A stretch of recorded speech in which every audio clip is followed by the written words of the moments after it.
ঘরোয়া মশলা ব্যবহার করে হোটেলের মতো চিকেন চপ বানানো যায়। আমরা সাধারণত বাইরে থেকে যে চিকেন চপটা খেয়ে থাকি, বেশিরভাগ চিকেন চপটাই কিন্তু অনেকটা সহজ হয়। তাই আজকে আমি ঘরোয়াভাবে তৈরি করব। তার জন্য কিন্তু এখানে আমি নিয়ে নিছি মুরগির মাংস। আর এই মুরগিটাকে সিদ্ধ করে তারপরে কিন্তু এইভাবে ঝুরি ঝুরি করে করে নিতে হবে। তো এইভাবে করে নিলেই হবে, ঝুরি ঝুরি করে বা ছোট ছোট টুকরো করে কেটে নিলেও হবে। তো হাই গাইস, আসসালামু আলাইকুম, welcome back to my channel. কেমন আছো তোমরা সবাই? আশা করছি ভালো আছো। আল্লাহর রহমতে আমি অনেক ভালো আছি। তো গাইস, চিকেনটা রান্না করার জন্য এখানে আমি নিয়ে নিছি হাঁড়িতে তেল আর দিয়ে দিছি পেঁয়াজ। পেঁয়াজটাকে একটু সফট করে ভেজে নেব। তো ভিডিওটি ফার্স্ট থেকে লাস্ট পর্যন্ত দেখতে থাকো, আশা করছি ভালো লাগবে। আর ভালো লাগলে প্লিজ একটি লাইক আর একটি সাবস্ক্রাইব করে পাশে থাকবে। তো দেখো, পেঁয়াজটা কিন্তু সফট করে ভেজে নেওয়ার পরে এখানে আমি অ্যাড করে দিছি ঝাল হওয়ার জন্য কাঁচামরিচ। আর কাঁচামরিচটাকে দেওয়ার পরে একটু ভেজে নেওয়ার পরে কিন্তু এখানে আমি অ্যাড করে দেব আদা রসুনের পেস্ট। আর আদা রসুনের পেস্টটা দেওয়ার পরে একটু ভেজে নেব। তো ভেজে নেওয়ার পরে কিন্তু এখানে আমি অ্যাড করে দিব যে চিকেনটাকে আমি সিদ্ধ করে ঝুরি ঝুরি করে রাখছিলাম, সেই চিকেনটা। আর চিকেনটা দেওয়ার পরে কিন্তু অনবরত নেড়ে চেড়ে তেলের সাথে একটু ভেজে নেব। আর ভেজে নেওয়ার পরে কিন্তু দেখো, ভেজে নেওয়ার পরে কিন্তু এখানে আমি অ্যাড করে দেব সম্পূর্ণ মশলা। আর কি হলুদ বাদে ঝাল হওয়ার জন্য যে মশলাগুলো লাগে সেই মশলাগুলোই কিন্তু এখানে আমি ব্যবহার করছি। তো ঝালটা যে যেমন খাও তেমন কিন্তু বুঝে দিবে। তো মশলাটা দেওয়ার পরে কিন্তু একটু ভেজে নেওয়ার পরে কিন্তু এখানে আমি অ্যাড করে দেব পানি। পানিটা দেওয়ার পরে কিন্তু অনবরত নেড়ে চেড়ে তারপরে কিন্তু এখানে আমি অ্যাড করে দেব সিদ্ধ করে রাখা আলু।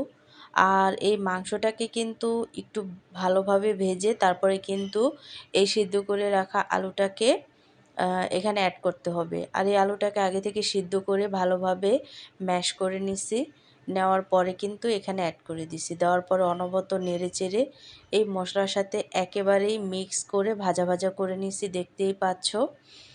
তারপরে কিন্তু এখানে আমি অ্যাড করে দেব ধনেপাতা কুচি। আর ধনেপাতা কুচিটা দেওয়ার পরে কিন্তু এই আলুটাকে ভালোভাবে এই ধনেপাতা কুচির সাথে মিক্স করে নেব। তো মিক্স করে নেওয়ার পরে কিন্তু এই আলুটাকে আমি ভালোভাবে ঠান্ডা করে তারপরে কিন্তু এখানে আমি অ্যাড করে দিছি রুটির যে গুঁড়া বলে সেটা, আর কি বেডক্রাম। তো পাউরুটি তোমরা ব্লেন্ডার করে তারপরে কিন্তু এখানে অ্যাড করতে পারো। তো পাউরুটির গুঁড়াটা দিলে কিন্তু এই নাস্তাটি খেতে অনেকটা ক্রিস্পি লাগে আর অনেকটা ভালো লাগে। তো দেওয়ার পরে কিন্তু ভালোভাবে আমি মিশিয়ে নিছি। আর মিশিয়ে নেওয়ার পরে কিন্তু আমি একটা শেপ দিয়ে নেব নাস্তাগুলোর। তো আমি গোল করে তৈরি করব আর কি, টিকার মতো করে তারপরে কিন্তু তৈরি করব। তো দেখো, গোল করে তারপরে কিন্তু চ্যাপটা করে নিলেই এভাবে করে সবগুলোই আমি তৈরি করে নিছি। আর নেওয়ার পরে কিন্তু আমি এখানে একটা ডিম নিয়ে নিছি। আর ডিমটাকে ভালোভাবে ফেটিয়ে নেব। আর এই ডিমের সাথেই কিন্তু এই নাস্তাগুলোকে আমি কোট করে নেব। তো দেখো, ডিমটাকে ভালোভাবে ফেটিয়ে নেওয়ার পরে একটা নাস্তা এখানে আমি অ্যাড করে দেব। দেওয়ার পরে কিন্তু ভালোভাবে কোট করে তারপরে কিন্তু বেডক্রামের সাথে গড়িয়ে নেব। তো দেখো, একটু চেপে চেপে কিন্তু এই নাস্তাটিকে গড়িয়ে নিতে হবে যাতে তেলে ভাজার পরে ছুটে না যায়।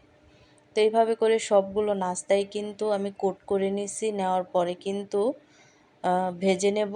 তো তেলটা কিন্তু আগে থেকেই বসিয়ে রাখছিলাম, অনেকটা গরম হয়ে গেছে। তো একে একে এখানে আমি কিছু নাস্তা দিয়ে দেব ভাজার জন্য। তো দেখো, এখানে কিন্তু কিছু নাস্তা আমি অ্যাড করে দিছি। আর এই নাস্তাগুলোকে উল্টিয়ে পাল্টিয়ে একেবারে ক্রিস্পি করে ভেজে নেব। তো বেশি একটা সময় লাগে না এই নাস্তাগুলো ভাজতে, দেখতেই পাচ্ছ কতটা ক্রিস্পি হয়েছে। আর কালারটা কত সুন্দর চেঞ্জ হয়ে গেছে, একেবারেই লোভনীয় একটা কালার চলে আসছে। তো এই পর্যায়ে এসে এই নাস্তাগুলোকে তেল ছেঁকে আমি উঠিয়ে নেব। তো এইভাবে করে সবগুলো নাস্তা আমি ভেজে নিছি, দেখতেই পাচ্ছ। শীতের সন্ধ্যায় এমন যদি গরম গরম সন্ধ্যায় এমন নাস্তা খাওয়া যায় তাহলে তো কথাই নেই। তো কত সহজভাবে দেখলে তো গায়েস চিকেন অ্যান্ড পটেটো দিয়ে এমন রেসিপি তৈরি করা যায়। তো তোমরাও কিন্তু বাসায় এভাবে ট্রাই করবে। তো ঝালটা একটু বেশি দিবে, তাহলে কিন্তু খেতে আরও বেশি টেস্টি লাগে। তো যারা ঝাল কম খাও তারা তো অল্প দিলেই চলবে, তো আমি একটু বেশি দিছি। আর এই নাস্তাটি যদি হয় টমেটোর সস বা তেঁতুলের চাটনি, তাহলে তো কথাই নেই। তো আজকের রেসিপিটা কেমন লাগছে অবশ্যই কিন্তু কমেন্টে জানাবে। তো অন্য কোনো রেসিপি নিয়ে তোমাদের মাঝে আবার চলে আসবো। আজকে এই পর্যন্তই। সবাই সুস্থ থাকবে, ভালো থাকবে। আল্লাহ হাফেজ।